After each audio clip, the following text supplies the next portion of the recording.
My name is Florian. I am the filmmaker from Love Story.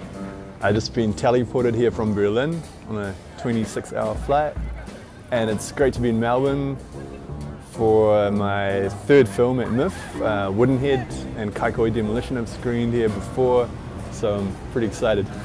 I was lucky I was able to spend a year in New York on an artist residency, and in my first week I saw a psychic and she gave me a palm reading, and everything she told me about myself was pretty bang on accurate, and her advice for my future was to never get in front of the camera.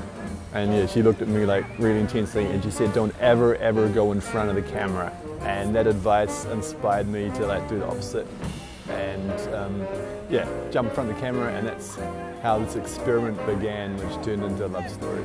Like, it's a collaboration with complete strangers. Like, I asked people on the streets of New York for love advice and what should happen next in the story, and then literally go out and film with Masha, go out and film their ideas, and it dictates the story. And then I also, yeah, I get help from my dad via Skype from New Zealand, and yeah, and it's so the film's made in a very collaborative way, and most of my films are like that, but don't really show the process, and Love Story does. All my films have got a sort of absurd kind of humour underlying them.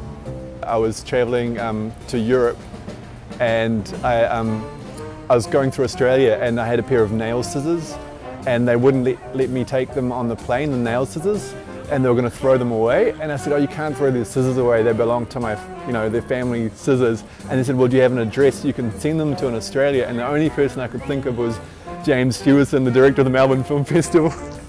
So I got them to, I posted the nail scissors to him, but I forgot to write the sender on the back, and I was like, oh, I'll just email James, but I never did. So James got these nail scissors in the mail, and he thought it was like a threat, like someone's going to chop his fingers off. Yeah, and years later, when I saw him, I said, oh, hey, did you ever get a pair of nail scissors? Yeah, so that's a good story.